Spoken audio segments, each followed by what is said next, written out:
So we're in UEFN again, and we're going to be creating cool looking skies.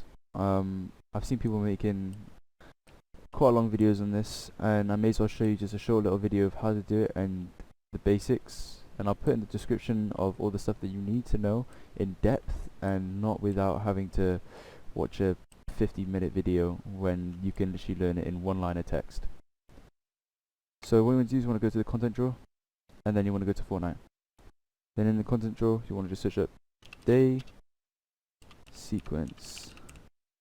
And for all of you newbies out there who don't know how to spell, then I'll put up on screen how to spell it. So once you've searched it up, you'll drag it in from the content drawer into your world. And then you've got all these settings here. Now if you don't have the details panel on the far right, just go to window, details, details 1. And then you can like drag it into this tab here, and there we go.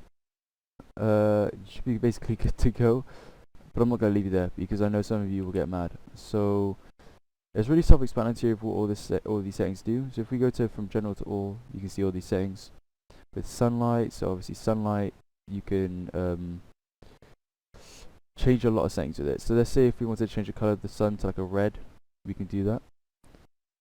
If we wanted to set the intensity to like 100, we can do that. Or if we just want it to be a simple 1, we can do that. It's very, very self-explanatory.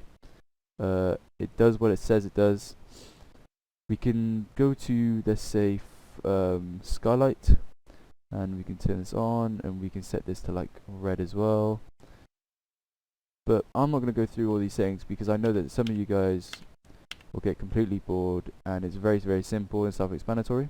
So I'll put in the description of what everything does if you really want to, but I know that you'll be able to figure out easily. But there's only 2 settings that I really want to show you in this video with this device, which is the day and night cycle and the trigger volume, which are both very simple on its own anyway. So let's go to the trigger volume first. And the trigger volume, if we check it here, when you're in this, basically all the settings that you change in this will only show when you're in this box, if that makes sense. So if we set the fog here, which is a good example of showing you, and then we set this fog to a density of 5. Now when you're in this box, you can see the fog will change to a 5. If I do it to, let's say, 50, as we see it's super foggy in here now. And if you let's say if we change the sunlight to a red, as you can see the sunlight's red here. When we go out, the sunlight's normal. Red, normal. So that's basically the box, and we can change the size of this box. It's even bigger at any size we want.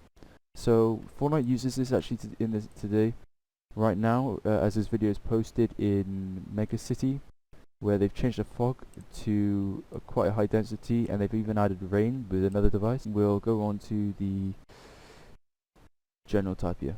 Now the general tab, basically the day and night cycle. So if it's default, the default night cycle is just going to default basically go over one cycle and just loop it around. Now I'll put on the screen of what the cycle is for a full day in Fortnite, and I don't think it is that long, but if I go into, let's say, fixed time, what the fixed time is going to do is, let's say if we want it to be night the whole time, when you're in the map it's going to be night, and if we want it to be day, set it to 12 o'clock. As you can see, it's just going to be 12 o'clock and it's never going to change. Now there's a random start time, so the random start time will start the cycle at a random time. Very self-explanatory. And a random fixed time will basically pick a random fixed time in the whole map. So if we go back to start and then we go random fixed time again, it's going to randomly pick it. And this is sometimes good if you have a trigger device and you want to trigger it to just set it to random. I don't know why you would want to do that, but it's there for you. And all the other settings are very self-explanatory, so I'm not going to go over it, but I'll put it in the description if you want. And so yeah, it was a quick one for you guys, and I'll see you in the next one.